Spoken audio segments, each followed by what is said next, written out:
ودي أول قصة في رمضان 2024. رمضان كريم عليكم يا رب، وكل سنة وانتم طيبين. وإن شاء الله في رمضان ده هيبقى كل يومين قصة. يعني القصة دي لو لقيتها يوم الثلاث اعرف إن أربع وخميس والجمعة فيه فيديو أو قصة، والجمعة تعدي سبت وحد وتلقى الاتنين قصة. خليك معانا كل يومين هتلاقي قصة على القناة هنا. ودي أول قصة وأنا في أفقر أيام حياتي.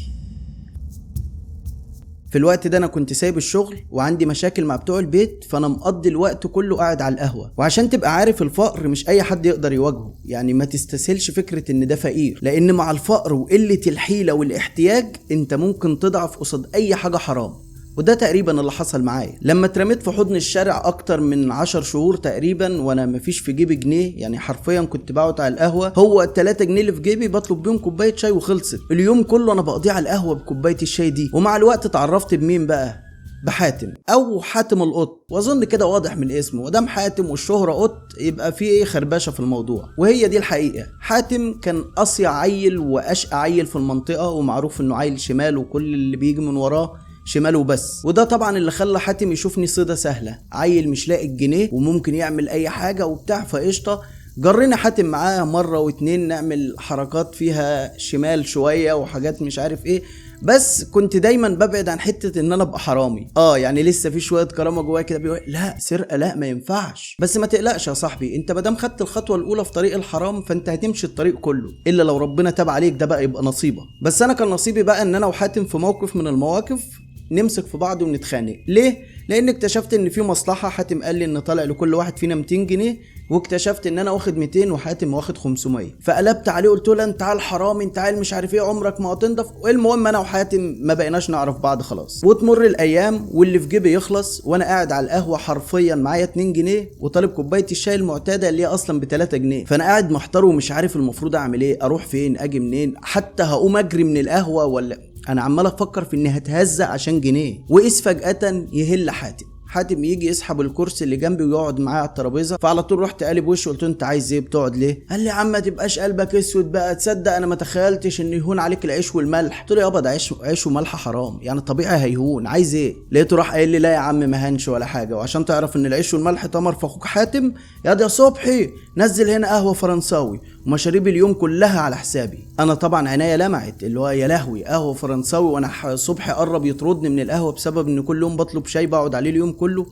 فاللي هو فاهم الدربكه اشتغلت في دماغي. رحت قايل له طب ايه يعني عايزني في ايه؟ قال لي بص يا اسطى في مصلحه سوق وهنطلع منها بقرشين حلوين. المصلحه هي ان في فيلا على الطريق السريع بره بينا وبينها مفيش يعني ايه 10 11 كيلو، والمطلوب اننا هنروح ندخل الفيلا دي هناخد منها كام انتيكه على كام لوحه وهنوديهم للراجل اللي مكلمني، والراجل متفق معايا ان كل انتيكه او لوحه هنجيبها عليها 2000 جنيه، يعني سكه ساعه لو جبنا لنا 20 حته هنطلع ب40,000 جنيه، انت النص وانا النص. طبعا انا لسه قايل لك حته السرقه ما جتش عندها. فرحت قايل له ايه يا اسطى انت شايفنا حرامي وانا عشان مشيت معاك مره واتنين خلاص هتفكرني مش عارف ايه؟ وبدات اصور. قال لي يابا اهدى وبالراحه، احنا مش هنسرق حد، دي فيلا مهجوره بقالها يجي 20 سنه واحنا هندخل هناخد كام لوحه نديهم لواحد وملناش دعوه. قلت له لا انا ماليش في الجو ده يا اسطى بره عني. لقيت حاتم راح متحاول عليه قال لي خلاص براحتك، هو في ناس كده تحب تبات جعانه يا صبحي سك على القهوه، وهيقوم ويمشي. انا بقى اللي هو من جوايا ايه هي مالها بردت كده ليه؟ اقعد بس يا حاتم يعني هفهمك يا اسطى اقعد بس مش عارف ايه.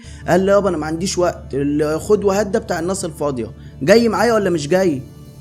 قلت له طب معلش خليني بس لحد بكره وهرد عليك. قال لي انا ما عنديش وقت لكل الهري ده، بس انا هعدي عليك بكره بعد الظهر هنا على القهوه، لو لقيتك ماشي يا اسطى تيجي معايا، ما لقيتكش ما تسالنيش بقى. قلت له خلاص خلصانه يا عم ماشي قشطه واتفقنا. وهو قام مشي وانا رحت مروح. وعشان تبقى عارف انت لو فكرت في الحرام فانت هتعمله، انت بس ادي الفرصه للشيطان اللي هو انا بفكر، خلاص هو وظيفته دي، انت فكرت هو هيقنعك. وكلنا عارفين ان الشيطان شاطر في شغلته. ففعليا انا روحت طول الليل بتخيل 20,000 جنيه اللي هطلع بيهم بدل الرمية اللي انا مرميها، وبدل ان انا معيش جنيه طول الفترة دي.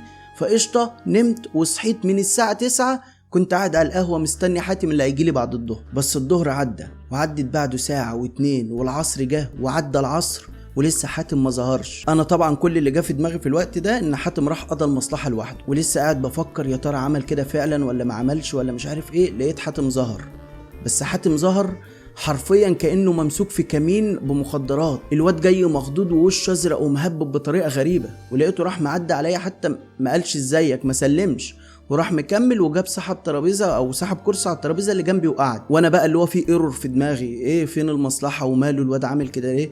فقمت عشان اساله مالك ولا يلا ولا ايه الدنيا. لسه بقول له ايه يا قط، انا قلت ايه يا قط ولقيته اتكهرب. قلت له ايه يا اسطى صباح الفل مالك ايه اللي حصل؟ قال لي بص يا اسطى اللي حكيت لك عليه امبارح ده انساه خلاص، انا كنت بهزر اصلا مفيش الحوار ده. انا بقى هنا اتاكدت ان حاتم راح قضى المصلحه لوحده، وبدات بقى اتشنك عليه وانت يا اسطى بتهزر معايا وانا عيل ومش عارف ايه. حاتم قاعد حاطط ايديه على دماغه ولا بيرد ولا بيصد. لقيت نفسي بحركه لا اراديه رحت مادد ايدي على تليفونه واخده. انا مش قاصد سرقه، بس قاصد اللي هو ايه هضايقك هنتقم منك بقى ما دام انت غدرت بيا. فالمهم مسكت التليفون ولسه هكمل كلام لقيت حاتم راح قايم سايب القهوه كلها وماشي.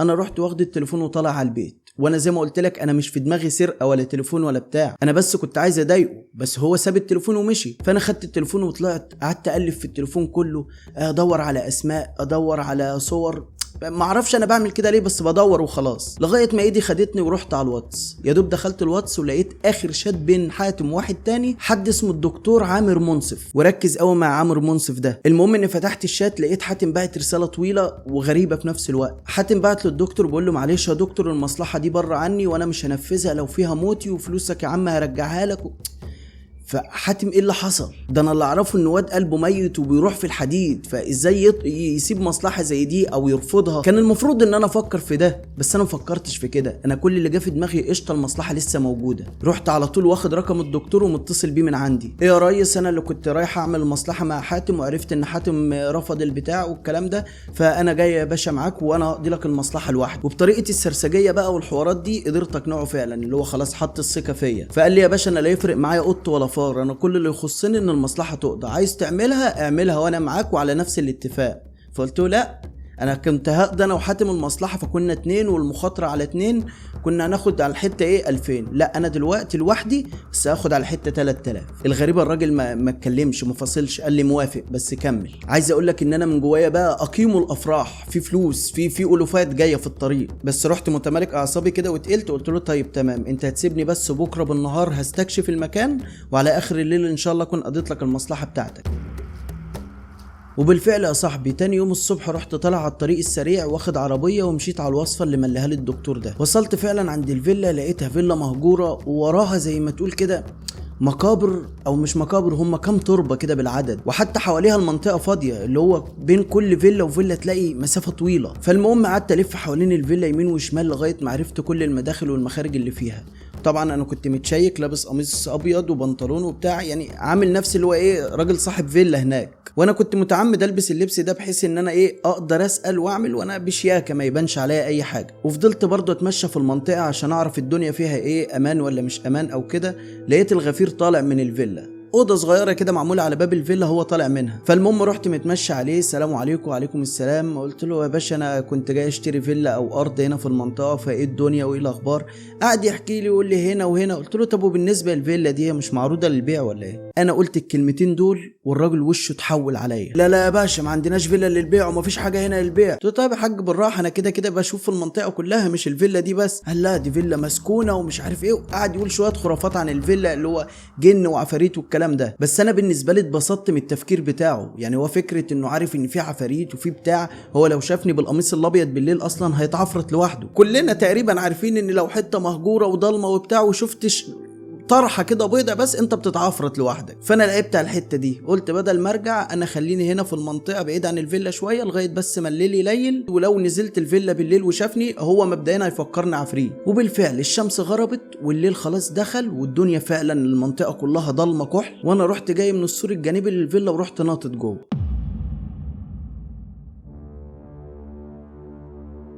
عايز اقول لك بقى ان جوه السور ضلمه اكبر من بره، تحس المكان ده معزول اصلا عن العالم كحل، انت مش شايف قدامك ملي مش سنتي حتى ملي. رحت على طول مطلع الكشاف من الشنطه اللي معايا، بدات انور جبت النور على الفيلا ما تحسهاش مبنى، تحس انها دماغ وحش كبير، تحس انها بتتحرك، في رعب فعليا في الموضوع. بس انا ما فيش في دماغي كل ده، انا كل اللي في دماغي هدخل اخد الكام لوحه واتكل على الله. فتحت الباب بتاع الفيلا ودخلت. انا اترعشت لان مجرد ما دخلت من باب الفيلا الباب اتهبد هبده كأن في قوه خارقه قفلته، بس قلت مش مشكله تلاقي الهوا او انا اللي زقته من غير ما اقصد، خلينا اركز في المصلحه. وبدات ادخل جوه الفيلا، وكل ما اخد خطوه في ريحه غريبه بتظهر. عارف الريحه بتاعت الذبيحه في رمضان، في العيد، كل سنه وانتم طيبين عشان احنا في رمضان، بس في العيد لما بنذبح وكده والمكان بيتزروت بالدم بيبقى فيه ريحه كده للدم المتجلط ده. هي دي الريحه اللي انا كنت شاممها جوه. وقعدت امشي خطوه بخطوه كده وانور بالكشاف على الحيطان لغايه ما بدات اللوح تظهر فعلا. بس الغريب في اللوح انها بتكمل الرعب اللي في المكان. يعني لوحه عليها واحد بيذبح واحده، لوحه تانية واحد بيصرخ وفي قلبه خنجر. في اللوح بتكمل فعليا حاجة معينة تخص المكان اللي احنا فيه. بس الكلام ده يشغلنا دلوقتي، لكن وقتها انا كل اللي شغلني المصلحة والفلوس اللي هتطلع. فبدأت الم في اللوح كلها واحطها في الشنطة. اي لوحة اي انتيكة تقابلني احط كله في الشنطة، ولم خلصت كل اللي في الدور الارضي. رحت طالع على السلم، انا طالع وبصيت حاجة شنكلتني، بس حاجة تحسها طرية غريبة. رحت منزل الكشاف لتحت وبتأكد، لقيتها شنطة حاتم القط. دلوقتي بقى انا اتأكدت ان فعلا حاتم غدر بيا وراح الفيلا لوحده. بس ليه ما كملش المصلحة؟ وليه ساب الشنطة بتاعته هنا؟ وبعدين الشنطة لما مسكتها لقيتها مليانة انتيكات. يعني حاتم فعلا كان بيلم، كان بيقضي. طب ايه اللي خلاه يترعب ويسيبها؟ بس مش مشكلة، تلاقي ده رزق. انا اكيد حاتم خاف ومشي علشان انا اللي اجي واطلع بالمصلحة لوحدي. فكمل يابا في سكتك وخطوتين لفوق. رحت واقف قدام باب اوضة كده وفتحت بابها ودخلت. واول ما الباب اتفتح الاقي واحدة واقفة قدامي، بس مدياني ظهرها مش بص عليا. هي واقفة قدام لوحة على الحيطة، واقفة كأنها فاهم بتتتبع جمال اللوحة، وانا طبعا وراها بتتبع جمال الرعب اللي انا فيه. انا ما بقيتش قادر اخد خطوة لورا ولا لقدام، ولا حتى هي انتبهت للباب لما اتفتح. بس انا مش عارف اعمل ايه دلوقتي، مش قادر اتحرك. وإذ فجأة هي لفت وشها ليا. ما هو اصلا انا واقف وما بعملش اي صوت، حتى نفسي كتمه من كتر الرعب، لكن انا متثبت وانا عامل الكشاف عليها ومش مدرك ان المفروض الكشاف يبعد عنها عشان ما تاخدش بالها. بس الرعب الحقيقي انها اول ما بصت ليا والكشاف بقى منور جسمها، انا لقيت جسمها كله متقطع وبيجيب دم من كل حتة، حرفيا كأنها طالعة من المشرحة. جسمها من فوق لتحت بوشها. كمية بهدلة في الجثة اللي قدامك دي حاجة مش طبيعية. غير ان اصلا ايه اللي جابها هنا؟ المفترض ان الغفير قال ان الفيلا دي مهجورة من اكتر من 20 سنة، فازاي في حد عايش جوه وانا في كل التوهة اللي انا فيها دي وما فوقتش غير ألم نازل من ايديها على وشي، كأنها بتخرط في وشي حرفيا. ايديها عبارة عن عظم ومشرح كمان، فاهم اللي هو بسنون. انا خدت الألم ده والصرخة بقت تجيب اخر الدنيا، ورحت واخدها جري من الأوضة، وفضلت اجري لغاية ما لقيت حاجة راحت مكلبشة في رجلي جابتني على وشي. بس حاجة كأنها قبضة من سكاكين، حاجة بتغرس في رجلي أكتر، وأنا عمال أصرخ والزحف مش جاي معايا. شفت لما بتبقى نايم وبتحلم انك بتجري من حاجة؟ انا فعليا بتحرك، جسمي مشلول. وفضلت في الحالة دي شوية لغاية ما لقيت صرخة راحت طالعة من الفيلا، وبعدين صراخ كتير. بس مع الصرخة الاولى القبضة اللي على رجلي دي فكت، وبدأت اقوم على رجلي واجري تاني. بس كل حاجة بتصرخ، اللوح نفسها كانت بتصرخ، وانا في حالة ذهول ورعب مش طبيعي. كملت جري لغاية ما خرجت بره الفيلا. بس مش بره الفيلا بس، انا كملت جري على رجلي لغاية ما وصلت بيتنا. دخلت من باب البيت طبعا وانا منظري زي اللي بيعاني من الحمى، متبهدل وشكلي غريب وفي ضربة هنا معلمة، حالتي حالة حرفيا. بس اول ما دخلت لقيت امي قاعدة على الكنبة جنب الباب. فمجرد ما رحت داخل لقيتها راحت بص عليا، انا واقف طبعا مش قادر انطق مش قادر اتكلم. فهي اتخضت من منظري، راحت قايمة، مالك يا ابني فيك ايه؟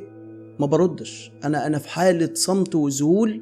خلاص انا لساني مش موجود عشان يرد. بس علشان امي عارفه المشاكل اللي انا فيها والحاله الماديه اللي صفر، راحت مطبطبه عليا كده وقالت لي روح يا ابني روح، ربنا يريح قلبك. وهنا بقى انا اتفجرت خلاص. بقى لما جابت سيره ربنا انا خلاص الجنان اشتغل في دماغي. قلت لها ربنا مين اللي يريح قلبي؟ هو فين ربنا واحنا مش لاقيين ناكل؟ فين ربنا وانا مرمي في الشوارع؟ فين؟ كمية الرعب اللي كانت فيها انا طلعتها بغضب بالنص ده، بان انا بجيب اللوم كله وبالعتب كله على ربنا، اللي هو ليه سايبني كده. طبعا امي سابتني لغايه ما خلصت كل الكلام ده، وراحت قايله لي هو انت بتسال على الرزق بس؟ فبصيت لها كده اللي هو مش فاهم، اللي هو كملي ها. قالت لي يا ابني اللي عند ربنا ما بيتنالش غير بطاعته، ما تسألش عن حقوقك وانت ما بتعملش واجباتك اصلا. انت عمرك ما صليت ولا دعيت لربنا ولا طلعت زكاة ولا عملت صدقة، مستني ايه من حد ما بتدلوش اللي المفروض يرد لك بيه اللي انت عايزه؟ ده احنا لو هنتكلم في الحق والطبيعي، ربنا اللي يغضب منك، ربنا اللي يبقى غضبان عليك ويسخط اكتر عليك بسبب اللي انت بتعمله. لا مهتم بصلاة ولا بدعوة ولا بتعمل صدقة زي ما قلت لك. عايز ايه من ربنا؟ مستنيه يعمل لك ايه؟ استغفر يا ابني، استغفر ربنا من اللي انت قلته، عشان اللي انت قلته ده كفر، فاستغفر تستغفره وهو غفور رحيم وهيغفر لك، بس توب من جواك، ارجع له واعمل الواجب اللي عليك وهو هيديك اكتر من اللي نفسك فيه. امي خلصت الكلمتين وانا فعليا في هدوء بدأ يتغلغل جوايا كده، ولقيت نفسي ده صوت اذان الفجر. امي راحت مطبطبه عليا قالت له بيندهلك، يلا روح عشان تفتح صفحه جديده. وفعلا رحت داخل مغير هدومي واخد دش واتوضيت ونزلت صليت الفجر. رجعت عايز اقول لك انا جوايا كميه هدوء وفرحه وراحه نفسيه مش طبيعيه. عارف اللي هو كأني كنت غبي وفجأة بقيت ذكي. طب انا فعلا وانا لو رحت الشغل وما اشتغلتش صاحب الشغل مش هيديني القبض، فلله المثل الاعلى يعني. طيعه واذكره وادعيه، وقتها هو هيديك اللي انت عايزه، بل احسن بكتير من اللي بتتمناه. وفعلا انا عملت كده، تبت لربنا وفتحت معاه صفحة جديدة، والحمد لله وانا بحكي لك القصة دلوقتي حالي احسن كتير من ايامها. بس عايز اقول لك ان ايامها الموضوع ما خلصش لغاية اللحظة دي، لا انا وعدت نفسي اني لازم اعرف قصة الفيلا دي. وفعلا تاني يوم انا رحت للغفير عشان اعرف ايه الحكاية. فلو انت كمان عايز تعرف ايه الحكاية استنانا في فيديو بعد بكرة ان شاء الله نحكي باقي القصة ونعرف ايه حكاية الفيلا المهجورة.